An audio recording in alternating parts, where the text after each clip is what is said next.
जिस्म फरोशी का धंधा करवाने वाले शोहर ने अपनी बीवी की दोनों आंखें निकाल दी। ये वाकया उकाड़ा की तहसील दीपालपुर का है, जहां पर एक शोहर ने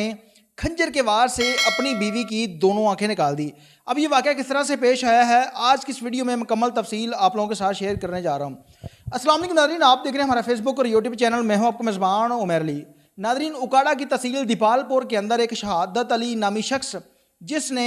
खंजर के वार से अपनी बीवी की दोनों आंखें निकाल दी हैं, और आंखें निकालने की वजह सिर्फ ये थी कि वो शख्स अपनी बीवी से जिस्म फरोशी का धंधा करवाना चाहता था और बीवी ने उस पर साफ इनकार कर दिया, जिस पर उस शख्स ने गुस्से में आकर अपनी बीवी की दोनों आंखें निकाल दी है और अभी तक फरार है और पुलिस उसको पकड़ने में मुकम्मल तौर पर नाकाम हो चुकी है। अब इस शख्स ने उस औरत के साथ झूठ बोलकर शादी की और इसकी फैमिली ने यह कहा कि इस शख्स का मोबाइलों का कारोबार है, जिस पर उस औरत के साथ रिश्ता तय हो जाता है, जिस पर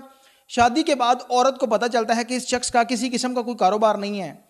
बल्कि ये शख्स मुंशियात फरोशी का काम करता है, यानी कि मुंशियात सप्लाई करता है, मुंशियात बेचता है, खुद भी पीता है और दूसरों को भी सप्लाई करता है। अब होता यह है कि उस औरत की शादी हो जाती है, उसने सोचा कि अगर मैं इस शख्स से तलाक लूँगी तो मेरी ज़िंदगी ख़राब हो जाएगी। अब वालिदैन ने शादी कर दी है तो मुझे इसके साथ किसी भी तरीके से गुजारा करना है। उसने अपने शोहर को समझाया कि आप ये काम छोड़ दें। शोहर ने काम छोड़ने की बजाय अपनी बीवी को इस काम में इन्वॉल्व करने की कोशिश की और उसे कहा कि आप और मैं मिलकर मुंशियात फरोशी का काम करेंगे, जिससे पुलिस को भी शक नहीं होगा और पुलिस मुझे पकड़ेगी भी नहीं। औरत इनकार कर देती है और इस शख्स ने कहा कि अगर आप मेरे साथ नहीं देंगी, मैं मुंशियात फरोशी करूंगा तो मुझे पुलिस पकड़ लेगी और मैं जेल चला जाऊंगा, पीछे से आपका क्या बनेगा। अब शादी के 1 साल बाद अल्लाह ताला इसको बेटे जैसी नेमत से नवाता है, जिस पर बीवी को मजबूर किया जाता है और बीवी एग्री हो जाती है। अक्सर आप लोगों ने देखा होगा, किसी भी नाके पर अगर किसी शख्स के साथ फैमिली बैठी हो, गाड़ी में हो, बाइक पे हो, तो उस शख्स की तलाशी नहीं ली जाती, बल्कि औरत ज़ात की वजह से उस शख्स को रिस्पेक्ट दी जाती है और छोड़ दिया जाता है। अब ये शख्स गाड़ी के अंदर मुंशियात लोड करता था, अपनी बीवी को आगे बैठा लेता था और किसी भी नाके से इसको गुजरने में कोई भी मुश्किल पेश नहीं आती थी। अब एक दिन इस शख्स की मुखबरी होती है और पुलिस इसकी चेकिंग कर लेती है, जिस पर यह शख्स पकड़ा जाता है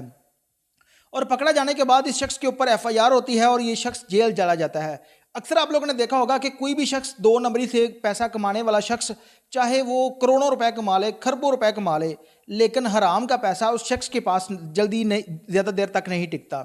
अब जब इस शख्स के ऊपर FIR होती है तो वो जितना इसने पैसा कमाया था वो सारे का सारा पैसा इसकी ज़मानतों पर लग जाता है और 6 माह तक ये शख्स जेल काटता है। अब जब ये जेल काट के वापस आता है तो इसके पास किसी किस्म का कोई कारोबार नहीं था। अब ये मुंशियात फरोशी इस वजह से नहीं कर सकता था, किसी भी नाके के ऊपर अगर इसका ID कार्ड सर्च किया जाता तो उसके ऊपर इसकी FIR शो हो जानी थी और इस शख्स को दोबारा गिरफ्तार कर लिया जाना था, या इस शख्स की तसल्ली से तलाशी ली जानी थी कि ये शख्स दोबारा से किसी किस्म की कोई मुंशियात तो सप्लाई नहीं कर। इसने सोचा कि मैं ये काम तो नहीं करूँगा, उसके अलावा मेरे पास कोई और काम नहीं है। इसने अपनी बीवी को समझाया और मनाया कि हम जो है वो जिस्म फरोशी का काम करेंगे, औरतों को, लड़कियों को लेकर आएंगे और उसका इस तरह का धंधा करेंगे, जिस पर बीवी साफ निकारी हो जाती है और यह शख्स लड़कियों को और इस तरह की मामलात में मुलव्वस हो जाता है और इस तरह के काम करने लग जाता है। और कुछ अर्सा गुजरने के बाद इसने अपनी बीवी को एग्री किया और एग्री करके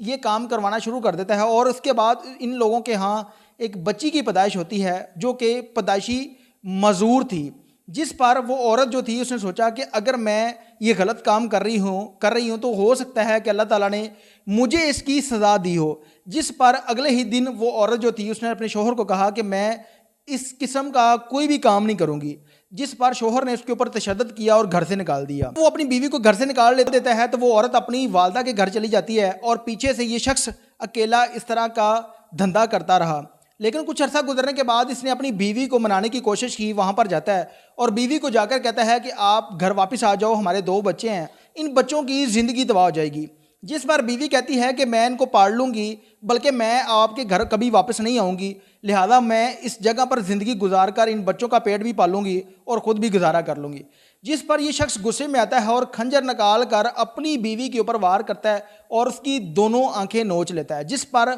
उस बीवी का खून निकलना शुरू हो जाता है। ये शख्स उसको वहाँ पर छोड़कर फरार हो जाता है। उसके घर वाले उसको हॉस्पिटल लेके जाते हैं और वहाँ पर पता चलता है कि इसकी दोनों आंखें ज़ाया हो चुकी हैं। जिसके बाद 15 पे कॉल की जाती है और 15 पे कॉल करने के बाद पुलिस आती है, FIR करती है, लेकिन बदकिस्मती से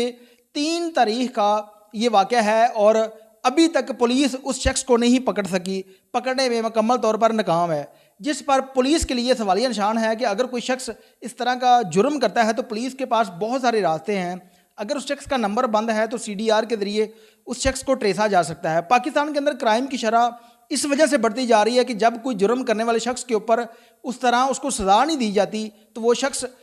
उसके बाद जुर्म तो करता ही करता है, लेकिन उसको देखते हुए कई लोग जो है वो जुर्म करने से पहले कभी भी नहीं सोचते कि मैं अगर ये काम कर रहा हूँ तो उसके बाद मुझे क्या सज़ा जज़ा मिलेगी।